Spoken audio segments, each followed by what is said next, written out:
Hello and welcome. This is Ruth and I'm back today with the second video in a short series, showing you some ideas for using up patterned paper that you might have in your stash. So if you haven't already seen the first video, I will put the link to that one down below in the description.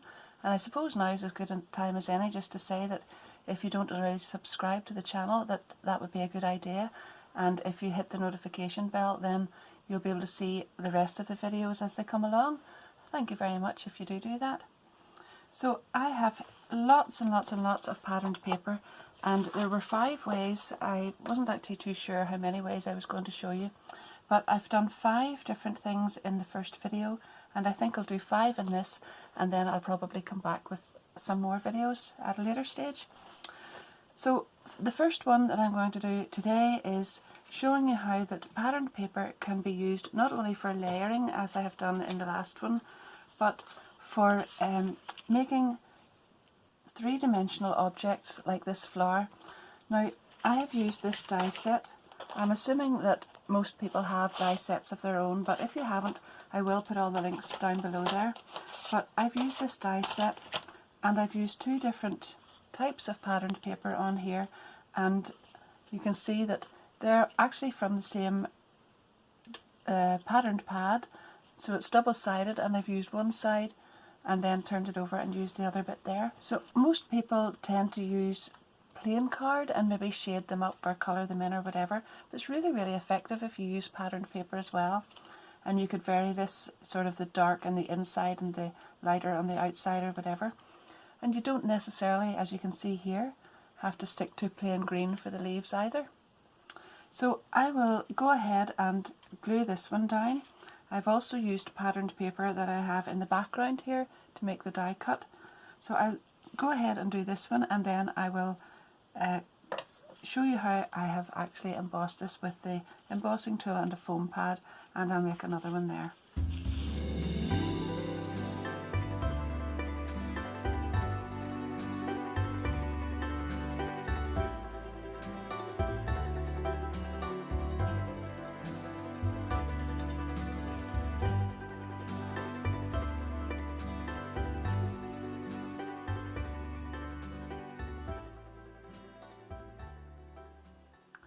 I'm going to use this embossing tool, actually a couple of different sizes in it here, and a foam mat to just give the petals some shape there.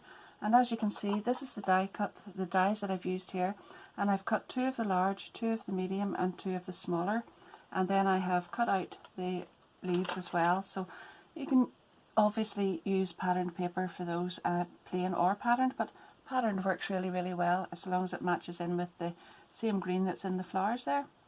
So I'll go ahead. What I normally do is turn the petals over, and then using the large ball embossing tool, shape the back of them like this. Then turn it over and go into the center there, so that means you've got the petals raised up a bit. And I'm going to do that with these next ones, and then layer them all up and glue them together.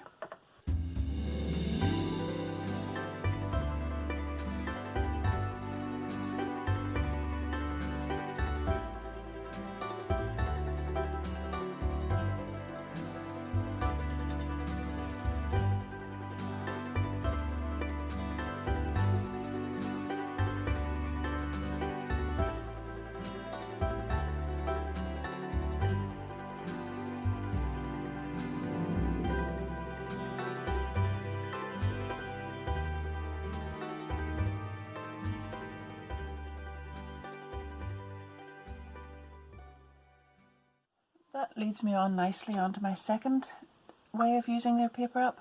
So don't think just because your paper is patterned that you can't add another little pattern on top of it. Just don't go totally mad. So I have used a stencil here, and as you can see, I've actually used some 3D mousse on top of that. That's embellishment mousse from Tonic, and a lovely Tonic stencil on there, and that works in really well with that patterned paper. The paper is beautiful on its own, but it's also really nice whenever you stencil over the top of it as well. And then I have used the flower there, I'm going to add on there, and I've got the background cut again here. Now I normally cut my sentiments out with white, but as you can see there, I've used the patterned paper for that. But if I'm going to use the backing plate, I always make sure that I don't use the backing plate which has too much pattern with white in it if I'm using white on top, because then you would sort of lose the effect of that. So I'll glue all of that one together and add these leaves on, and then I'll show you another little card that I'm going to stencil on, but this time I'm going to use ink instead of the 3D that I've used on this one.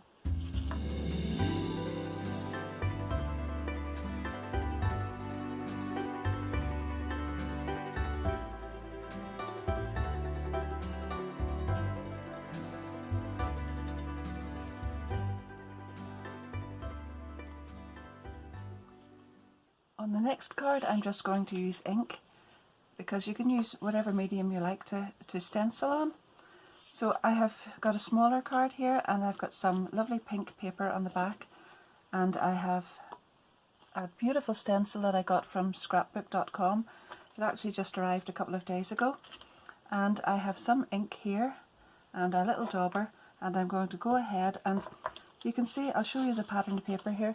It's quite patterned already, but it really looks well whenever I've got some more stenciling over the top, so don't be afraid to just add more detail onto something that's already busy.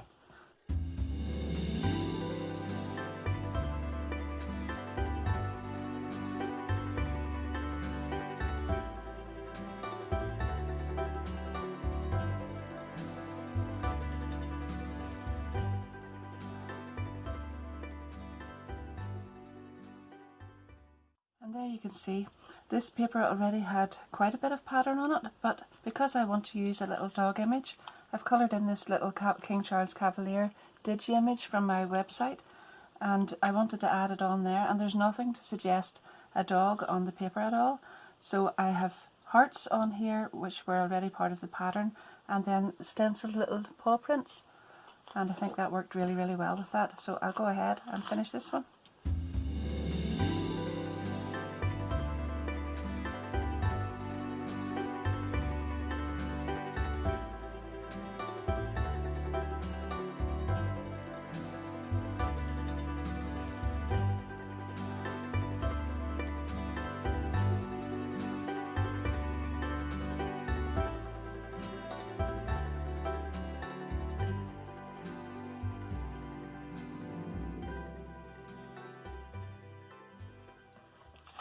My third idea then is to use the patterned paper as a topper. So this is kind of similar to one of the things that I covered in my first video, where I fussy cut some items from the patterned paper and added them on, but this time I'm actually just using dies rather than fussy cutting. So as you can see on this card again, I have layered patterned paper, two different ones on top of each other. I've also die cut a beautiful border here and put it along the bottom. And then I've taken some oval dies and just oval die cut the actual paper itself to make this topper, and then added it onto another one there. And it's as easy as that, just really simple, a very quick card. So I'm going to glue that one on, and then I've just decided to make another one here. So this is some other paper that I had, and I've gone ahead and die cut the patterned paper again on this one with rectangles, and then I've just taken a little element from the paper itself again, and I've die cut that with just a plain rectangle. I'll show you the dies. These are the dies that I was using. So I've die cut that, and then a layer for behind it. That's a mat and a layer, and I'm going to put that on there. So again, I have fussy cut a little element, and I'm going to put that on there, and that's a little topper that was already in the pack. But it just shows that you don't have to necessarily have to fussy cut like this, which could have been the focal point, but just use a die cut to create your topper, and it's a lot quicker and very handy.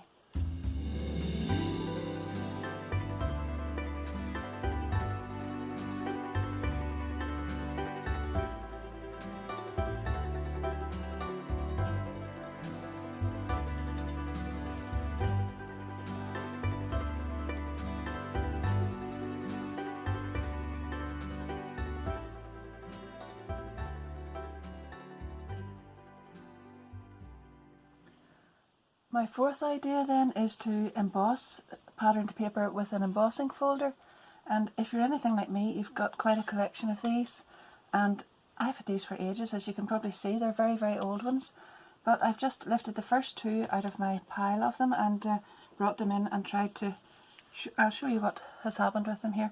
Now, with the patterned paper, obviously there are various thicknesses of paper and they will all react differently with your embossing folder, but I spray them with a little bit of water first, and that kind of stretches the fibres a little bit, and it means then that there's no cracking, because you can get that sometimes, and where there's a deep emboss then you'll get a little split in the paper, and that's not a good look, so you'll not want that. But with this leaf patterned one here, I've used it on some Hessian paper. That is still to dry out a little bit, but I use my heat gun on that. So there's what it looks like on the deboss, and that's plain on one side and patterned on the other. There's a more heavily patterned piece, and just to show you what that looks like, I've done quite a few of these, and there it is on the deboss. And then there's a very, very lightly patterned piece, and that's it again there, and the deboss then on the spotty side. Then I've taken the sunray embossing folder and I've used this one. Now you can see that's a bit warped, but that folder always does that, no matter whether it's paper or card. It's just because this focal point tends to, when it radiates out, you'll get a little warping. But once you add your double-sided tape or glue around the outside, it all goes flat again. So that's not because it's patterned paper. So that's what that looks like on one side with spotty paper, and then on the other side there. And steering away from this pad, I've gone back to the pink again, and there's a totally different embossing folder, and I hope you can see that there. That's a very subtle effect on that one, because we've not only got different pattern but different colours on that patterned paper as well. So I'm going to go ahead and make a card with this one. So again, I've got patterned paper for my background. I'm going to put this on top. I've made a flower to go on here with patterned paper again, and then from the same paper pad I've fussy cut some of these butterflies, and I'm going to add those on.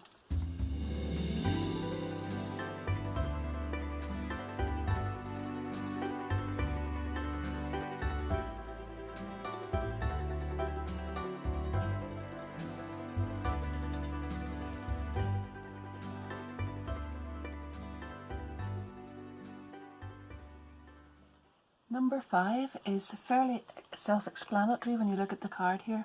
So what I've done is I've taken a border die, and you can get these in all different shapes and sizes. I've used some of the ones from the Slimline dies from scrapbook.com. I'll put my links down below if you're interested, but you may have your own. You may even have punches that you still have. And creating another pattern with patterned paper is a really good way of using that up. And if you're using double-sided paper like I have here, I've die cut this in one side and then just flip the paper over and use the other side as well. So you'll know that usually both sides of those papers are very well coordinated, and that means that you'll get a really good finish when both of them match so well together whenever you put them on the card. So that's number 5, and that's all I'm going to do in this video, but I hope you've enjoyed that. There are all the cards again. That's quite a few different ideas. I would love it if you'd let me know what you think of this video, and if you have any other ideas yourself for using patterned paper. That's now number 10, I think. So there's 5 in the first video, 5 ideas in this one, and I definitely have quite a few more on my list, so I will be back with another video, but at least another video. But in the meantime, let me know what you think about this, and don't forget to subscribe to my channel, to like the video if you actually do like it. I hope you do enjoy it, and don't forget to hit the notification bell so that you'll see the next video as soon as it arrives. And thank you very, very much in the meantime. I hope to see you soon. Bye bye. Thanks for watching.